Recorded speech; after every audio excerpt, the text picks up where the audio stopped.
Сайн байцгаана уу та бүхэнд олон улсын амьдралд осон үйл явдлыг томилог хүргэе. Сүүлийн 2-7 хоногийн хугацаанд Иранд эсэргүүцлийн чагсаалт цуглаан болж байгаа. За үүнээс болоод маш олон хүн амнасаа алдсан харамсалтай явдал болж байгаа. За үүнтэй холбогдуулан Ираны ерөнхийлөгч мэдээлэл хийсэн байна. За тэрээр хийсэн мэдээлэлтэй улс орон даяар үргэлжилж байгаа энэхүү хүчирхийлэл үйлдсэн чагсаалын дараа ард түмнээс сонсоход бэлэн байгаа. За мөн эдийн засгийн шинжилгээг өргөжүүлнэ гэж хэлж байгаа. За тэрээр Америкийн нэгдсэн улс болон Израилийг өөрийн одоо энэ улсад өрнөж байгаа энэхүү өмнө самууныг өдөөсөн гэж буруутгаж байгаа юм. За ийм учраас улс орныхоо өмнө тулгарсан эдийн засгийн асуудлыг шийдвэрлэхээр шийдсэн гэдгээ мэдгдсэн байна. За тэрээр ням гарагт энэхүү одоо мэдээллийг Ираны телевизэд өгсөн ярилцлагада мэдгдсэн. За цаашдаа бол чагсаалт цуглаантай асуудалтай бол эвлэрлийн арга хэрэглэж асуудал хандна гэдгээ мэдэгдэж байгаа. За мөн өөрийнх нь нэрлснээр өмнө дэгдээгчд улс орныг нь өмүүлэхийг нь зөвшөөрөхгүй гэж өөрийн одоо мэдээлэлтэд дурдсан байна. За энэ талаар мөн Ираны албан ёсны агентлаг болох Тасным агентлаг мэдгдсэн. За тэрээр мөн цаашаа хэлэхдээ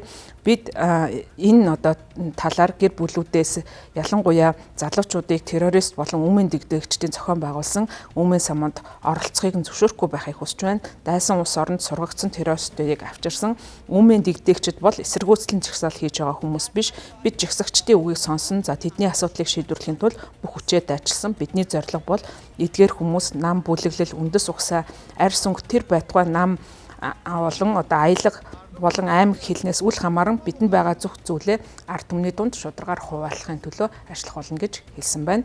Энэхүү 2-7 хоногийн хугацаанд Иранд өрнөж байгаа чагсаалт цуглаан үүсэх болсон одоо гол шалтгаан нь бол Ираны мөнгөн тэмдэгтийн ханш 12 сарын сүүлээр огцон мунсан амжиргааны өртөг инфляц өссөн. За үүнийг бол олон нийт эсэргүүцэн жагсаж байгаа. За эсэргүүцлийн үйл ажиллагаа нь аажмаар улс төрийн болон засгийн газрын эсрэг шин чанартай болсон. За анх бол тус улсын түүхэнд бол ийм хэмжээний чагсаалт цуглаан 2022-оос 23 оны хоороноос хойш бол анх удаага ийм томоохон хэмжээний эсэргүүцлийн чагсаалт болж байгаа. За тэр үед бол эмэгтэйчүүдийн хувьцалтанд тавигддаг хатуу дүрмийг зөрчин хэрэгээр тухайн үедээ баривчлагдаж байсан 22 настай байсан Масиха Аминигийн хэргийг бол цагдан хоригдож байхдаа амь насаа алдсан ийм хэрэг болсон. За үүнээс болоод томоохон хэмжээний эсэргүүцлийн чагсаалт болсон. За үүний дараа бол ийхүү Иран улс даяар ийм одоо эсэргүүцлийн чагсаалт цуглаан болж байна.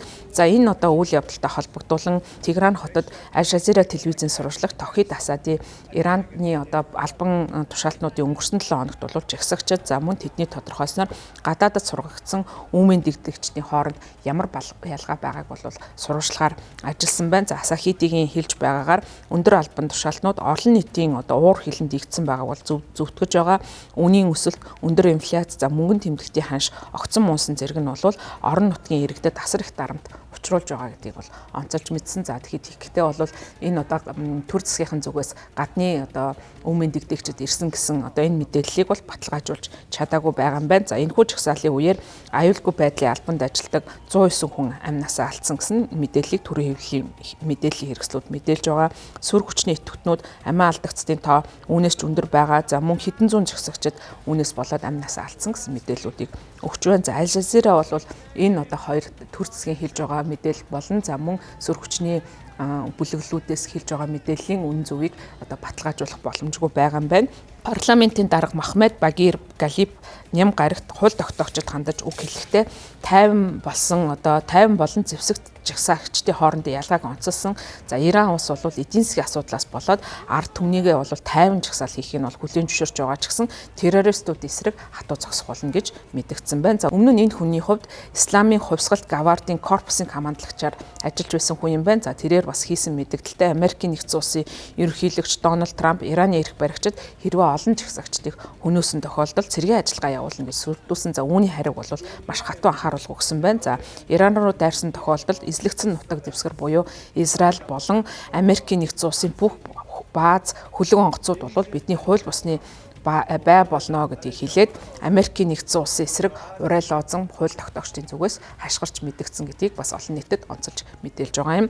Ираны эрх баригчид даваа гарагт улс орон даяар чагсаал хийхийг бол уриалсан. За Иранд Америкийн нэгдсэн улс болон Израилийн удирдсан террорист одоо үйлдэгчид үйл ажиллагаагаа явуулж байгааг буруу шагаад энэ талаар бол төрийн хэвлэлийн мэдээллүүд мэдээж байгаа. Мөн ням гарагт эрх баригчид Америкийн нэгдсэн улс болон сионист дэглэмийн эсрэг эсэргүүцлийн чагсаал ам өргөцсөн шахидуудын хүндэтгэн 3 өдрийн туршид үндэсний гашуудал зарласан гэдгийг төрийн хэвлэл мэдээллүүд мэдэгдэж байгаа. За үүний зэрэгцээ дэлхийн олон нийт Иранд өрнөж байгаа үйл явдалд анхаарал хандуулж байна. За ялангуяа Нүб ерөнхий нарийн бичгийн дарга Антони Гутерриш ням гарагт хэлэхдээ Иранд одоо жагсагчдын эсрэг хүчирхийлэл үйлдсэн талаарх мэдээллийг сонсоод ихээхэн зочирсон гэдгээ мэдэгдээд засгийн газар энэ асуудалд хүлээцтэй хандахыг уриалсан байна.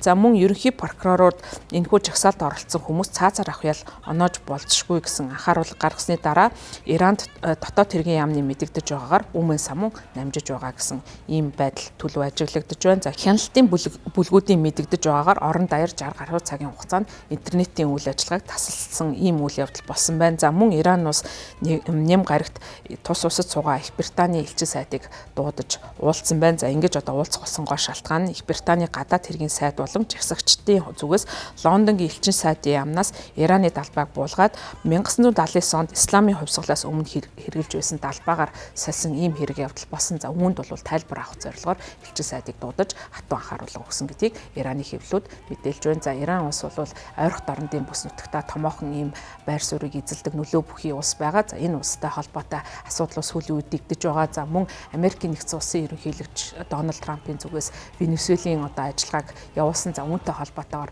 дараагийн байна Иран байх боломжтой гэсэн бас ийм мэдээллүүдийг бол ажиглагчид хийж байгаа. За тийм учраас Иранд өрнөж байгаа нөхцөл байдлыг бол талууд ихээхэн анхааралтай ажиглаж байна. За магадгүй Иран улсад одоо болж байгаа үйл явдлыг одоо ашиглан Америкийн нэгдсэн улс болон Израилийн зүгээс ойрхон дорнод дох нөлөөгөө бэхжүүлэх зорилгоор Иранд ямар нэгэн үйл ажиллагаа явуулж болзошгүй гэж харж байгаа юм. За нөгөөтэйгөр Иран улсын хувьд бол Америкийн нэгдсэн улс болон олон улсын хоригт олон жилийн туршид байгаа. За үүнээс шалтгаалаад эдийн засгийн нөхцөл байдал нь хүндэрсэн. За иргэд бол амьдрах боломжгүй байгаа явдал нь бол энэхүү иргэд чагсаж цуглах гол шалтгаан нь болж байгаа. За тийм учраас энэ одоо дотоодын асуудлаа шийдвэрлэх нь цаашдаа Ираны дэглэм хэр удаан одоо оршин тогтнох гол нөхцөлийг бүрдүүлэх учраас энд бол ерөнхийлөгчийн зүгээс анхаарал хандуулж байгаа гэдгээ олон нийтийн хэвлэл мэдээллийн хэрэгслэр мэдэгдэж байгаа. За мөн Ираны зүгээс бол энэхүү одоо жагсаал цуглааны үйл ажиллагаанд Америкийн нэгдсэн улс болон Израилийн зүгээс ардаас нь одоо дэмжих за тодорхой одоо бүлэглүүдийг илгээх замаар өмнө самууныг өдөөж байгаа гэсэн ийм хардлагыг дэвшүүлж байгаа. За үүнийг нь бол аль нэгэн талаас баталгаажуулсан мэдээл одоогийн байдлаар харагдахгүй байгаамаа.